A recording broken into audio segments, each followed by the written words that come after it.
안녕하세요. 오늘도 서현살롱을 찾아주셔서 감사합니다. 저는 현재 김포 신도시에서 행복한 가정을 이루고 살고 있는 30대 여자입니다. 현재는 둘째를 임신 중이고요. 3달 뒤면 두 아이의 엄마가 될 예정이에요. 이미 눈에 넣어도 아프지 않을 딸이 있지만 출산은 처음이라 무섭기만 한데 그 누구보다 동생을 손꼽아 기다리는 딸에게 꼭 귀여운 동생을 만들어주고 싶은 마음입니다. 눈치 빠르신 분들이라면 단번에 아셨겠지만 현재 제가 키우고 있는 첫째는 제가 낳은 아이가 아니에요. 그렇다고 재혼이라는 말은 하고 싶지 않은데 남편도 저도 결혼은 처음이었거든요.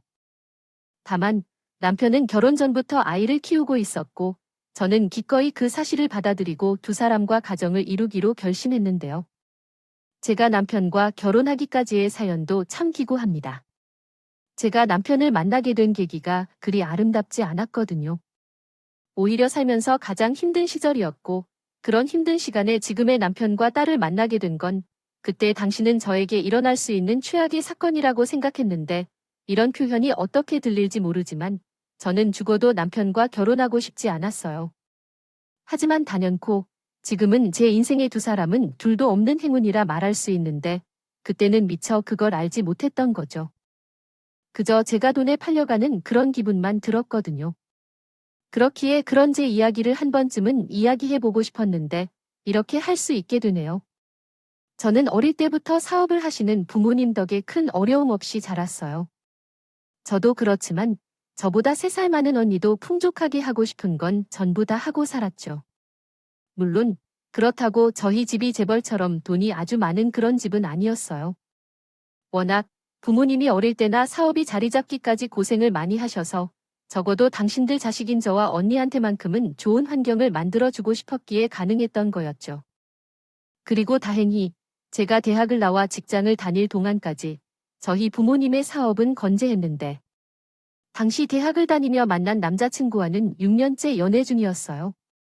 참 타이밍 좋게 6년 연애의 종지부를 찍고 결혼 이야기와 나흘증 문제가 생기기 시작했어요. 남자친구에게 프로포즈를 받고 여느 때처럼 집에 돌아왔는데 왜 드라마에 그런 장면이 있잖아요. 집안의 모든 가구와 집기들에 빨간 압류 딱지가 붙어 있는 그런 장면이에요. 저는 그걸 실제로 우리 집에서 봤어요.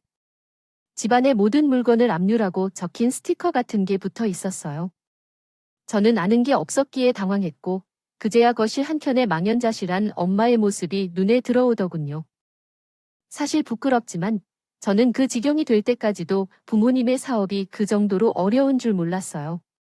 물론 자식에게만큼은 티를 내지 않으려 했던 부모님 때문이긴 했는데 얼마나 자기들끼리 속이 터진지 알 수 없겠어요.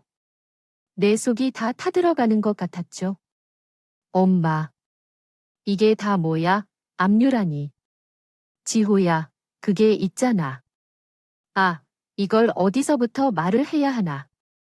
저희 엄마는 말이 차마 나오지 않는데 말을 잇지 못하셨어요. 그리고 아빠는 어떻게든 이 사태를 수습하겠다며 그날 이웃집에도 들어오지 않으셨는데 나중에 겨우 입을 뗀 엄마에게 듣기로 오랜 시간 회계 쪽 일을 담당했던 아빠의 친구이자 창립 멤버인 분이 회사 돈을 정부 가지고 잠적했다고 하더군요. 워낙에 큰 금액이고 믿었던 사람의 배신이라 저희 부모님이 정신적으로 큰 충격을 받았습니다. 당장 직원들의 월급과 거래처에 해줄 결제부터 감당할 수 없었다고 했어요. 거기에 법인 명의로 받은 대출금 상환까지 있어 저희 부모님은 결국 폐업 결정을 내릴 수밖에 없었습니다. 당장 급한 불은 아빠의 누나인 고모의 도움을 받아 해결했지만 그것 또한 갚아야 할 빚이었어요. 그렇기에 그날 이후 제 삶은 180도 달라질 수밖에 없었고 그나마 다행인 건 제가 직장 생활을 하고 있다는 것이었지만 그런데 와중에 무슨 생각인지 언니까지 집을 나가 잠적을 했다고 하면서 저희 집은 그야말로 폭탄이 떨어진 것과 다르지 않았어요. 매일 돈 갚으라며 찾아오는 사람들 때문에 엄마는 대인 기피증까지 걸리셨고 저희 집은 어려워져서 회생이 어려울 수밖에 없다는 사실을 난 6년째인 남자친구는 난처한 모습을 여러 번 보이더니 결국 결혼 얘기는 없었던 걸로 하자고 하더군요. 석현아, 내가 방금 잘못 들은 거지? 아무리 우리 집이 어려워졌어도 우리 6년을 만났잖아. 결혼하자고 프로포즈했으면서 그래, 그러려고 했지? 근데 너네 집이 그렇게 될 줄은 내가 몰랐잖아. 솔직히 너랑 나랑 사는 급이 맞으니까 결혼 얘기까지 한 건데 이렇게 되면 나는 좀 곤란해. 우리 부모님도 그렇잖아. 당장 결혼 비용도 마련하기 어려운 너랑 결혼이라니 우리 그냥 결혼할 인연은 아니었다고 생각하자. 아무리 힘들어도 건강 잘 챙기고 잘 지내? 이렇게 돼서 정말 유감이야. 솔직히 저는 저희 집에 압류딱지가 붙었을 때보다 남자친구에게 그 이야기를 들었을 때 더 충격을 받았습니다. 이게 한심하고 나쁘게 들릴 수 있는데 부모님의 사업이 그렇게 되자 제 머릿속은 온통 남자친구 생각만 했습니다. 그렇다고 경제적으로 도움을 받고 싶어 하는 게 아니었고 그냥 제가 너무 힘들어서 남자친구에게 의지하고 싶은 마음이 컸습니다. 그리고 당연히 이런 사실을 알면 자신이 먼저 나와 나의 부모님을 걱정할 거라고 믿었는데 실제로는 그 반대였으니 그 순간은 세상이 전부제와 우리 가족에게 등을 돌린 기분이었습니다. 그만큼 비참했어요. 그렇지만 저의 가슴에 비수를 꽂은 이놈은 매너도 참 좋았습니다. 어찌나 신나는 소식이라고 자기랑 제가 헤어진 이야기를 대학 동기들에게 가십처럼 떠벌리고 다녔습니다. 그리고 어이없게도 저는 저희 집이 망해서 압력딱지가 붙은 것까지 아주 상세하게 주둥이를 나불거리고 다녔는데 어찌나 소문이 빨리 퍼졌는지 그놈이랑 헤어진 지 3일이 되지 않아 어이없게도 저는 저희 집이 왕해서 파혼한 것인가라며 대학 동기들에게 확인 전화가 걸려왔습니다. 그때 알았어요. 친구가 어려울 때 진짜 모습을 보여주는 거라는 것을요. 그리고 그날 이후로 저는 세상의 친구들을 모두 버린 것입니다. 사람에게 실망하고 상처받기보다 외로움이 더 나은 것 같아서 결심하게 되었습니다. 이렇게까지 사람을 비참하게 만든 그 놈에겐 똑같이 되갚아주자고요. 그래도 한때는 결혼까지 생각하며 세상에서 부모님 다음으로 사랑한 사람이었는데 6년 짝사랑 결국 허무하고 지저분한 끝을 맞이했어요. 그 사실을 알게 된 엄마는 저에게 미안하다면 우실 것이라며 자존심 때문에 울고 싶지 않았지만 그 순간에는 눈물을 참을 수 없었어요. 그렇다고 모든 것을 포기하고 싶지 않았어요. 이제는 우리 가족을 위해 무언가를 해야 한다고 생각했기에 미안해하는 엄마에게 최대한 밝은 얼굴로 다가가 엄마, 차라리 잘 됐어. 그런 사람인 줄 모르고 결혼했어 봐. 난 그게 더 끔찍해. 내가 사람을 잘못 보나 봐. 이건 오히려 감사할 일이야. 그래서 엄마와 아빠도 미안해하지 않았으면 좋겠어. 나 엄마 아빠 덕분에 아쉬움 없이 잘 살았잖아. 이젠 나도 뭐라도 해보려고 해요. 결혼 준비하려고 모은 돈도 있으니 우선은 그 돈으로 압류를 푸는 게 좋을 거야 라고 말했어요. 안 돼. 내가 힘들게 번 돈이잖아. 엄마와 아빠가 그 돈을 어떻게 쓸 거야? 게다가 그 돈은 내 결혼 자금인데 아빠가 어떻게든 해본다고 했으니 우리 힘들어도 조금만 참고 기다리자. 그나저나 지혜야, 어디서 뭐 하고 있어? 너 돈이 언니랑 연락 안 되는 거든? 몰라. 난 그런 언니 없다고 생각해. 장녀가 그래 막말로 부모 보상이 많지? 힘들어지니까 집안 살겠다고 잠수를 쳐. 엄마는 그런 언니가 걱정돼. 지금 생각해도 그랬겠지. 엄마도 아빠가 죄인이래. 그런 말 좀 그만해. 엄마는 아빠가 계속 그러니까 언니는 그게 그래 그것도 제대로 고생 좀 해야 해. 어쨌든 나는 언니가 다시 집에 와도 반기지 않을 거니까. 엄마는 그런 줄 알 것 같아 라고 속마음을 털었어요. 장녀 찬녀를 따지는 것은 우습지만 이렇게 가족이 힘들 때 뭉치는 것이 중요하다 생각했죠. 아무튼 난 언니가 참 미웠어요. 장녀 찬녀를 따지는 것이 우습지만 그래도 가족이 힘들 때 뭉치지 못하는데 혼자만 살기보단 집안에서 가장이 되기로 결심했어요. 당시 제 나이가 3도 안 되었기에 가끔은 불쌍한 모습이 될 때도 있었지만 어쩔 수 없었어요. 그냥 이건 운명이라 생각했죠. 몇 달 뒤, 저희 아빠는 돈 문제로 고민하던 중에 빚잔치를 벌이게 되고 현실의 벽에 부딪힌 회사를 살리려고 했으나 실패했어요. 게다가 회사 돈을 횡령한 범인은 해외로 도주하여 경찰은 전부 찾기 어렵다고 판정했어요. 저희 가족은 어쩔 수 없이 고모가 내어주신 집 옥탑방으로 이사를 갔고 필요한 생활비는 제 월급으로 근무하며 부모님께 제공했어요. 하지만 부모님은 받아들이기 힘든 상황이었다며 엄마는 식당에서 설거지를, 아빠는 건설 현장에서 노동을 펼치셨어요. 저는 부모님을 말리기도 하고 화를 내기도 하며 설득을 시도했지만 부모님은 힘든 마음을 자식이 모르니까 더 많이 움직이는 게 나을 것이라고 하셨어요. 하지만 자식으로서 부모님이 그런 일을 하는 것을 바라보는 것이 참으로 힘들었어요. 그리고 퇴근 후 대리운전으로 돈을 벌어오고 이러한 고난 속에서도 길을 함께 걷게 되었습니다. 지금 생각해보면 당시에는 머릿속에는 오직 돈뿐이라는 중요한 것이 있었는데 그런 중에 고모께서 저에게 연락을 주시고 밖에서 만나자고 하셨어요. 고모가 나 왔어. 무슨 일이야? 따로 만나자고 하는 거야? 라고 하시자.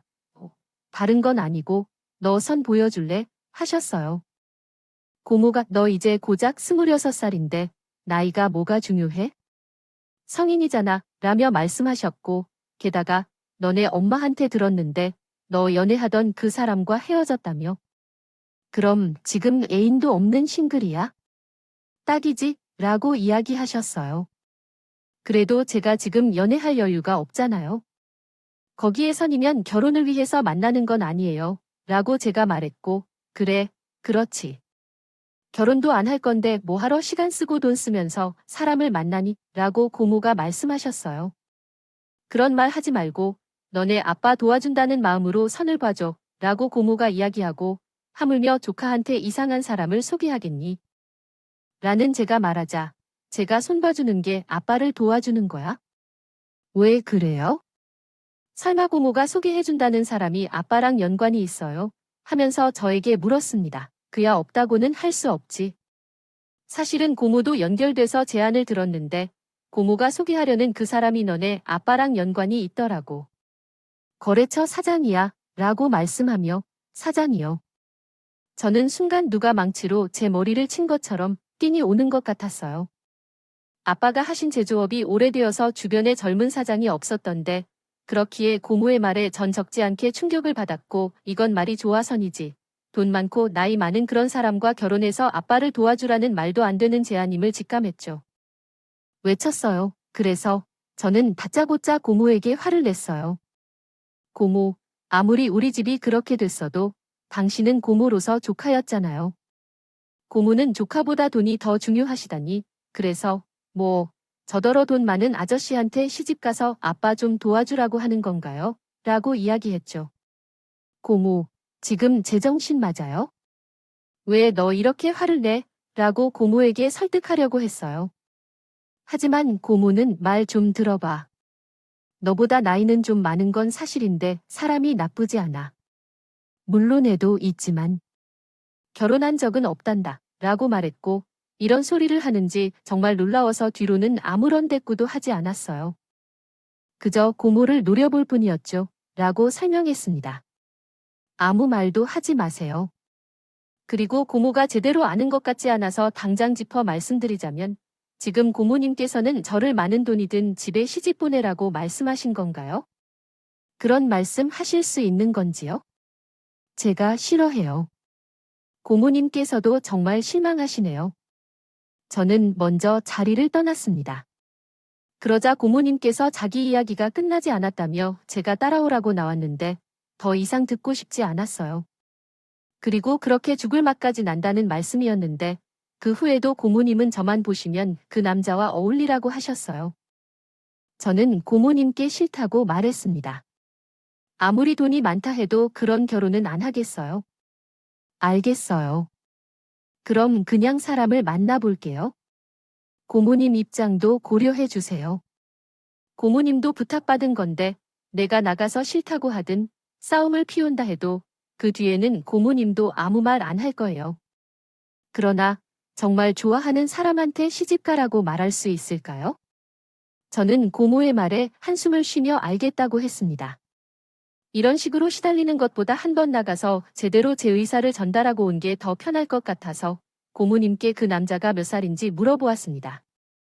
만약 올해 26살이면 그렇군요. 그렇다면 그 남자의 나이는 딱 41살이네요. 그리고 15살 차이인데 얼굴이 워낙 동안이어서 잘생겼다. 너와 만나면 마음이 편할지도 모르겠군요. 저는 차마 집안 어른이라서 험한 말은 하지 못했지만 매우 불편한 기분으로 제 의사를 표현했습니다. 그러나 고모님은 이 남자를 만나고 오면 생각이 바뀔 것이라며 조만간 약속 장소와 시간을 알려줄 거라고 했습니다. 그리고 약속 날짜가 다가오는 동안 정말 불행한 사건이 벌어졌습니다.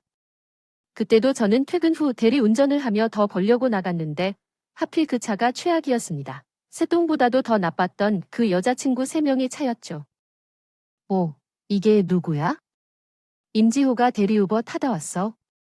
오빠 아는 여자야? 대학 동창. 근데 집 망했대. 그래. 그렇지. 부자는 원래 망해도 3년은 먹고 살 길이야. 대리도 휘당할 정도면 나름 행복한 거 아니여? 그것도 모르고 결혼했으면 어떻게 됐을지. 설마 너 동안 나 속인 거냐? 오빠 대학 동창이라며? 그게 무슨 소리야? 오빠, 저 여자랑 결혼하려고 했어. 무슨 소리야? 결혼은 너같이 다정하고 착한 애랑 해야지. 돈도 많고, 예쁘고, 능력도 좋고. 오빠, 너만 나타난 걸 기다렸지? 그냥 친구니까 안쓰러워해서 하는 말이야. 그래. 쟤랑 결혼하려고 했던 애가 내 친구였거든. 여자친구는 제가 무슨 말씀을 하려 하는지 짐작했는지 의심스럽게 저를 쳐다보고 다시 말 시작했습니다. 아무리 돈이 궁해도 차량 운전은 싫지 않아요. 그 여자도 정상 아니었다. 지랄 연병 토하잖아요. 저기요. 그쪽은 운이 좋아 보이는데 그렇게 저딴 놈이랑 빨리 헤어지세요. 나는 그쪽 안타까운 마음에 그렇게 말한 거예요. 대리하러 온 거면 운전이나 해. 어디서 사람 가지런히 하나? 내가 그러면 내가 오빠랑 헤어질 것 같아. 너무 잘나긴 했지. 오빠 누군지 모르지만 최초위에 제시된 내용은 다소 수정되어 한국어 문법 규칙에 맞게 다시 작성되었습니다. 원래 여자는 여자가 더 잘 보는 거 알지요? 오늘 진짜 재수 없다. 그 여자 보니까 심포도 고약하고 질투도 쩔어. 남자가 잘 되는 꼴 절대 못 보는 그런 여자야. 자기 완전 족집게다. 제가 좀 그래? 학교 다닐 때부터 제습기로 유명했었던 것 같은데. 오죽하면 같은 학번 여자애들이 쟤만 따돌렸을까? 그런데 그게 그거였네. 여자가 봤을 때 영 아니었구나. 단, 그것도 모르고 그것들이 열등감이 그러나 했다. 정말 어이가 없어서 저는 더는 어떤 말도 그 연놈이랑 하고 싶지 않았어요. 그리고 그 여자의 차는 더욱 운전하고 싶지 않았고 그래서 다른 대리 부르라고 하고 뒤돌아 서는데 그놈이 저에게 꼴에 자존심은 있냐며 차비하라며 10,000원 한 장을 저에게 던지더군요. 비참했죠. 저런 인간을 6년이나 사랑했다는 사실이 너무 화가 났고요. 하지만 저는 1분 1초라도 빨리 그 자리를 피하고 싶었어요. 그래서 싸우기보다 도망을 선택한 저는 빠른 걸음으로 그곳을 떠났고 집에 오는 내내 속상한 마음에 눈물이 멈추지 않았는데 이상하게 고모의 말이 머릿속을 맴돌았어요. 혼자 저를 좋아한 지도 2년이 넘었고 사람이 순정이 있다니. 다른 건 다 떠나서 그 남자는 저를 위해 줄 것 같은 그런 기분이 들었거든요. 하지만 이내 정신줄을 붙들려 노력했고 그렇게 시간이 흘러 고모가 알려준 선보는 날이 되었어요. 호텔에 있는 무슨 루프탑 카페. 죄송합니다. 이어지는 글의 전체 내용이 너무 깁니다. 더 긴 문장들을 요청하시면 한 문장씩 처리해 드리겠습니다. 훨씬 더 좋은 사람임을 알 수 있었어요. 거기에 나이와 어울리지 않게 제 앞에서 부끄러움을 타는 그 모습이 귀엽게 느껴졌는데요. 뭔가 제 안에 전혀 없던 감정이 피어나는 기분이었어요. 저는 당시 그게 호감이나 사랑은 아니라고 생각했어요. 그냥 좋은 사람인가 하는 정도였는데요. 그래서 저는 그 사람과 몇 번 더 만나도 괜찮겠다고 생각했어요. 저도 이기적인 것이 그 사람이 순수한 의도로 저희 집을 돕고 싶어 한다면 기꺼이 그 도움을 받고 저도 받은 만큼 보답을 하면 어떨까 하는 생각을 하며 그 사람을 만났어요. 그렇게 몇 번 더 그 사람을 만났는데 2번, 3번이 지나니 그 사람도 저를 만나는 것이 익숙해진 듯해 쑥스러움을 덜 타게 되었고 그 뒤로는 대화도 제법 많이 했는데 생각보다 관심사도 통하고 말이 잘 통했어요. 처음엔 저에게 무조건 다 맞춰주니까 그런가 이렇게 생각했는데 만나는 횟수가 늘어나면서 저도 이 사람도 서로 코드가 잘 맞다는 것을 느낄 수 있었죠. 그리고 저도 그만큼 그 사람이 편해지기 시작했어요. 그래서 누구시라고 어색하게 부르던 호칭을 나중에 누가 시키지 않았는데 저도 모르게 오빠라고 부르게 됐고 그날 그 사람의 얼굴에 얼마나 귀엽게 붉어지던지 지금 생각해도 제 입꼬리가 올라갑니다. 그만큼 그 사람은 피터팬과 같은 사람이었어요. 나이는 저보다 15살 많지만 저보다 더 순수하고 올곧은 사람이었죠. 그렇게 좋은 감정으로 2달 넘게 그 사람을 만났어요. 그리고 알았죠. 제 마음에 피어난 그 감정이 사실은 호감이었다는 것을요. 저도 모르게 점점 저는 그 사람을 좋아하게 된 거였어요. 하지만 여전히 그런 부분에선 그 사람은 자신이 없어서 진지하게 만나자 혹은 결혼을 생각해보자는 말은 입 밖에 꺼내지도 않았는데요. 그래서 제가 먼저 이렇게 말했어요. 우리 다음에는 딸이랑 셋이 볼까요? 오빠, 딸이면 어떻게 생겼을까 궁금한데. 6살이야. 아, 그래도 되겠어요? 안 그래도 되는데. 왜요? 난 지호 씨한테 부담 주고 싶지 않으니까요. 저는 지금도 좋아요. 가끔 꿈꾸는 건가 싶기도 하고. 꿈, 아니에요. 부담도 아니에요. 우리 사귀는 거잖아요. 결혼을 전제로. 무슨 생각이었나요? 솔직히 저도 말을 하고 당황했어요. 하지만 저보다 그 사람이 더 당황했는데 먹던 것이 목에 걸렸는지 결혼하기도 전에 과부가 될 뻔했죠. 그리고 저만 결정하면 다 되는 줄 알았던 그 사람과의 결혼 사실은 그렇게 쉽지 않았어요. 겨우 6살밖에 되지 않았으나 저를 어찌나 경계하고 못마땅하게 여기는지. 딸아이는 저를 처음 보자마자 마치 자기가 본처라도 되는 듯이 저를 째려보았어요. 호칭도 곧 죽을 아줌마라고 하는데 제가 그 나이에 그런 호칭을 들었을 리만무하지 않아요. 그 뒤부터 우습지만 한 남자를 사이에 두고 전쟁이 시작되었어요. 6살 때 26살 여자의 전쟁이었죠. 하지만 예상외로 제가 훨씬 불리했어요. 그 남자는 저를 참 좋아했지만 부녀 사이라는 것은 제가 생각하는 것보다 훨씬 견고한 거란 말이에요. 그래서 처음에 우습게 생각했다가 어떻게 하면 6살 여자의 마음에 들까 고민하게 되었고 저는 엄마와 아빠에게 이 사실을 모두 이야기했어요. 그 전에 제가 고모에게 아무 소리 하지 말라고 했던 터라 부모님은 제가 15살이 차이 나는 그것도 아빠와 안면이 있는 남자와 결혼을 전제로 만나고 있다는 것을 전혀 모르고 계셨죠. 다만 엄마는 대충 만나는 사람이 있나 보다 정도만 생각하는 눈치였는데 제가 모든 사실을 이야기하자 부모님의 얼굴은 딱딱하게 굳어버렸어요. 그리고 아빠는 화가 나서 고모에게 당장 올라와서 해명하라고 흥분했는데 이내 제가 만나는 사람이 누군지 알게 되자 아빠는 조금씩 안정을 찾아가기 시작하더라고요. 어쩌다 보니 그래서 그 사람이 그랬던 거구먼. 사실 내가 당신이랑 지워 걱정할까 봐 말을 안 했는데 우리 남은 뒷 지호가 만나는 그 사람이 다 해결해줬어요. 그리고 다시 시작하고 싶으면 자기가 도울 테니까 자기랑 같이 보자고 하더라고. 도준 오빠가 그동안 오빠라고 부르냐? 너는 그런 일이 있으면 가족이랑 상의를 해야지. 그리고 고모님도 그래요. 어떻게 그런 자리에 나 몰래 추천할 수가 있어요.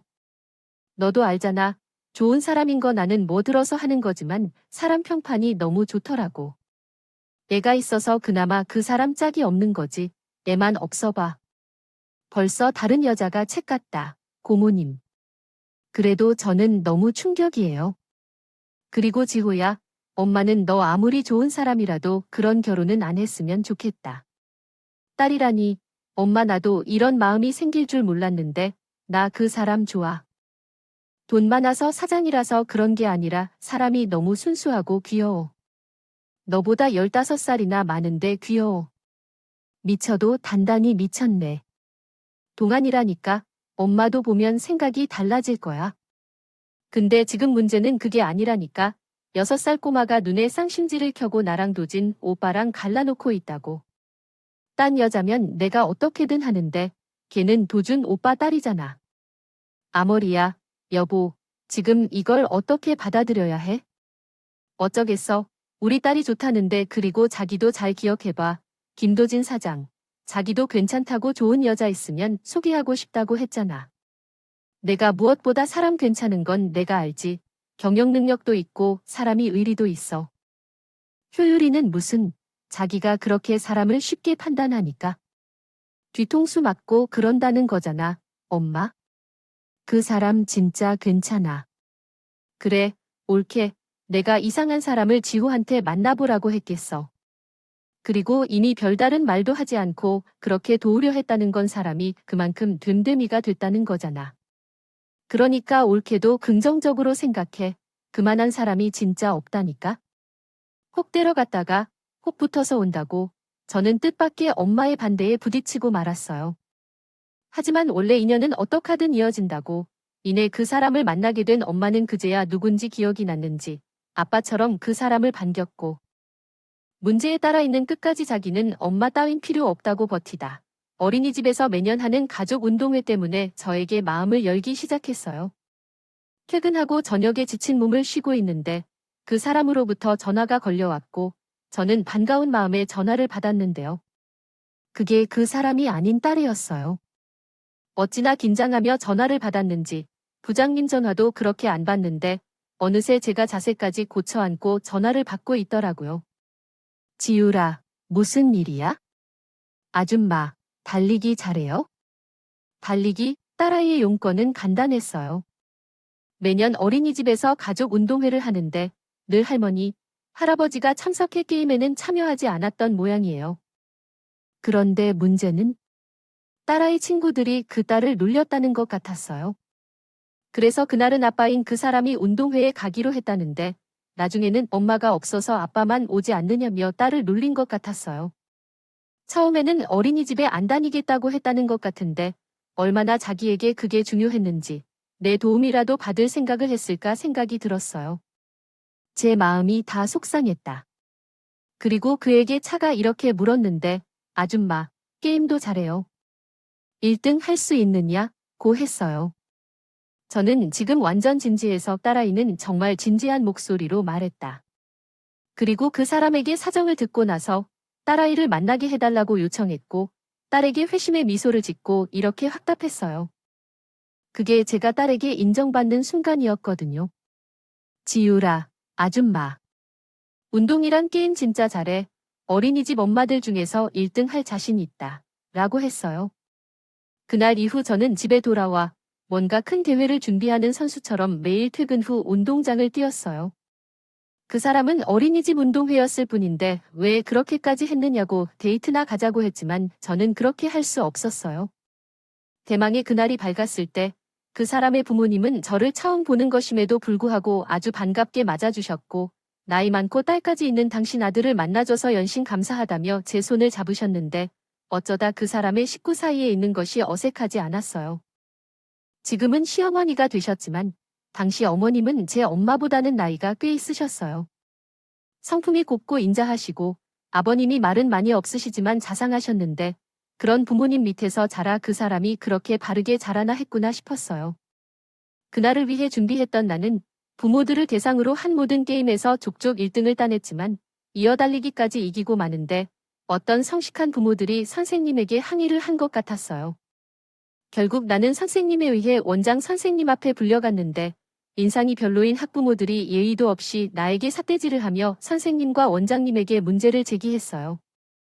저 여자가 무슨 자격으로 게임에 참여한 거죠? 어린이집에서는 그 정도도 확인하지 않고 부모 자격을 준다는 게 우리는 인정할 수 없어. 전 그러면 혼인신고라도 했다는 증거라도 있어야죠. 저의 입장에서 그 여자가 지율이랑 무슨 사이인지 알 수가 없어. 맞아요. 이 게임들 다 무효예요. 억울하면 결혼하고 내년에 다시 참여하면 되겠네. 라며 어른들은 게임에서 지니니까 치사하게 이르는 모습을 보였어요. 입가에 게임이 뭐라고 혼인신고까지 들먹이시는데요. 라며 어머나, 뭐래, 우리야말로 억울하지 않나 라고 전했습니다. 그쪽은 지율이랑 아무 상관도 없는 사람이잖아요. 지율이 아빠도 웃겨? 여자친구를 지금 여기까지 되려면 어떻게 해야 하냐고 라는 말에도 수그러들지 않았어요. 그 여자들은 아이들이 보는 앞에서도 비아냥거리며 말했어요.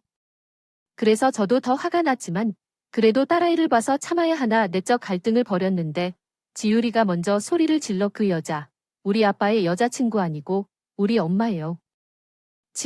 우리 엄마라고요? 애가 얼마나 큰 소리로 울면서 말하는지 제가 완전 낫지도 않았는데 모성애입니다. 같은 느낌이 들어서 울음에 젖으려는 지우리를 안고 그 여자를 사이에서 지키려고 목소리를 높였어요. 결국 싸움은 운동회가 중단될 정도로 심해졌고 결과적으로는 제 딸과 저의 승리였어요. 어떠한 이유라도 아이에게 상처를 주는 것은 어른이나 교육자로서 있을 수 없다고 원장님이 직접 정리하러 나서셨었죠. 그 후로 저와 딸은 진정한 모녀가 되기로 했어요.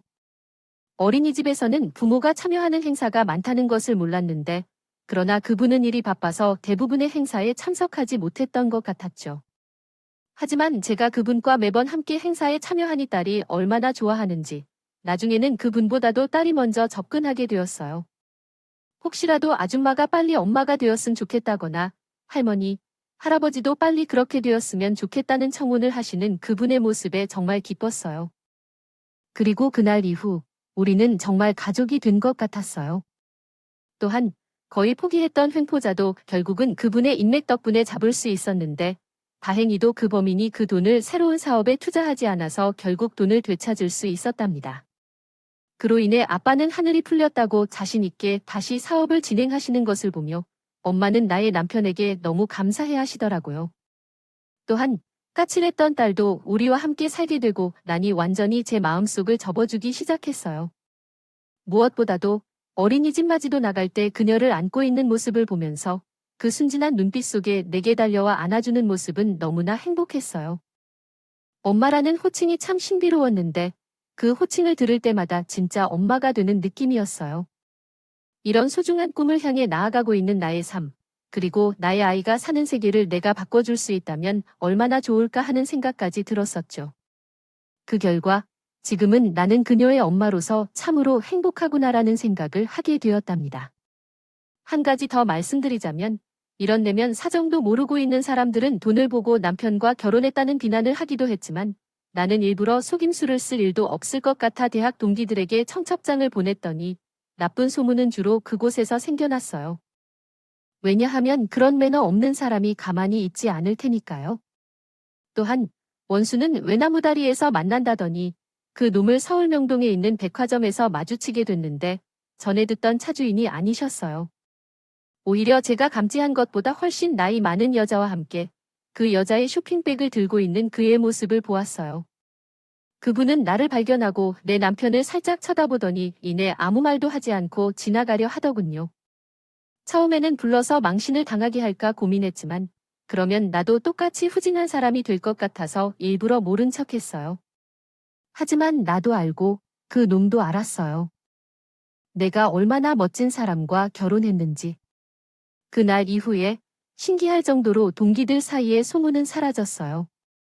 물론 나는 동기들을 만나지도 않고 그들이 하는 말에도 관심이 없어서 신경을 쓰지 않았거든. 나중에는 아이러니컬하게도 동기들 사이에서 제 전 남자친구에 대한 나쁜 소문만 돌았더라고.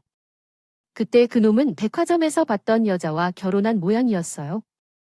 그 여자는 돈도 많고 뷰티 사업도 하는 모양이었지만 거기서 찍소리도 못하고 기 한 번 펴지 못하고 살아가는 것 같았어요. 그렇게 가치가 무엇인지도 모르고 살다가 그런 게 가슴 깊이 고마운 마음이 들었거든요. 과정에 어쩌다 그놈에게 차여서 결국은 지금의 남편을 만났으니 얼마나 고마운지 모르겠어요. 뻔한 얘기겠지만 나는 내 경험으로 사람의 삶은 정말 알 수 없다는 것을 배웠어요. 지금 망하고 조금 불행한 것이 계속되는 것도 아니고 지금 당장 모든 것을 갖고 행복하다고 앞으로 영원히 행복할 것이라 생각하지 않기에 우리는 항상 겸손하고 최선을 다해야 한다고 생각하게 되었어요. 그만큼 나도 어른이 되어가는 거겠죠. 요즘에는 임신과 딸 아이의 육아로 몸은 힘들지만 마음이 너무 행복해요. 남편은 할 수 있는 한나를 도와주려고 늘 애를 쓰고 딸에게는 늘 나에게 예쁜 짓만 하는데 세상에서 이런 사람들을 어떻게 만났는지 의문입니다. 이게 바로 얼마 전에 있었던 일이야. 여자들은 남자들이 왜 자기를 좋아했는지 궁금해하잖아요. 그래서 남편에게 나를 보고 2년 동안 짝사랑을 했냐고 물어봤어요. 솔직히 예뻐서 반했다든가 아니면 아버지 회사에 갔을 때 한 번 봤는데 내 스타일이었어 라는 말을 기대했는데 남편은 정말 뜻밖의 말을 해주었어. 그날 아버님 회사에서 미팅이 있어서 가던 길이었는데 할아버지가 고무를 많이 싣고 길을 건너고 있었어. 거기는 신호등이 없는 곳이었는데 그래서 다가오는 차가 크락션을 울리면서 뭐라 했어. 욕도 하고 큰 소리도 치고 물론 무단횡단은 위험한 행동이지만 내가 나서서 뭐라고 하려고 했는데 그때 젊은 여자가 짠하고 나타났어. 그리고 그 남자에게 아저씨는 부모도 없냐고 그렇게 화낼 시간에 리어카라도 빨리 옮겨주라며 아저씨는 뭐 계속 젊을 것 같냐고 악다구니를 치는데 와, 저 여자 깡 따고 있다 했지. 그러더니 아버님과 회의를 하는데 벽에 걸린 가족 사진이 있는 게 보였어요. 그렇지만 그곳에 자기가 있더라고. 희한하게도 그 모습이 잊혀지지 않았어요. 그래서 자기는 모르겠지만 가끔씩 나는 아버지 회사에 가면 자기를 보곤 했었죠. 자기는 아버지에게 용돈을 받으려고 자주 회사에 오곤 했거든요. 저는 얼굴이 화끈거렸어요. 사실 남편의 이야기를 듣고 그 기억이 저에게도 생생하게 떠올랐다거든요. 분명히 그날에 목이 붓고 소리를 쳤었는데 이를 제 남편이 목격했다가에는 예쁘다는 게 아니라 깡 따고 있다고 했어요. 그 남자도 한 번 취향이 독특하긴 하다 싶더라고요. 허드슨이 나왔어요. 다른 사람들에게도 그렇게 이야기할지 모르겠어서 입단속을 시키기도 했었죠. 혹시 다른 사람이 와이프랑 왜 결혼했냐고 물으면 그냥 한눈에 반해서 만나달라고 쫓아다닐 때가 있었다고 말하라고 부탁했어요. 그래서 한 짧게나마 만나볼래 해서 쫓아다녔다고. 하지만 남편은 그걸 어이없어하며 웃어버리곤 했죠. 나는 100% 진심으로 했는데 어쩔 수 없나요? 우리의 인연은 그렇게 시작되었다고 생각해요. 비록 우리의 만남이 아름다운 계기가 아니었지만 운명이었다고 생각해요. 처음 만났을 때나 지금이나 함께 산 동안의 변함없는 남편을 보며 항상 감사한 마음뿐이에요. 너무나 나이 차이가 많이 나지만 오래오래 건강하게 함께 할 수 있길 바래요. 태어나 단 한 번도 현모양처의 꿈을 꿔본 적이 없었지만 좋은 엄마이자 좋은 아내가 되고 싶어요. 그들이 나를 행복하게 해준 만큼 나도 그들을 행복하게 해주고 싶어 해요. 이렇게 제사가 끝났어요. 지금도 힘겹게 눈물을 흘리며 지내고 계신 분이 계시리라 생각돼.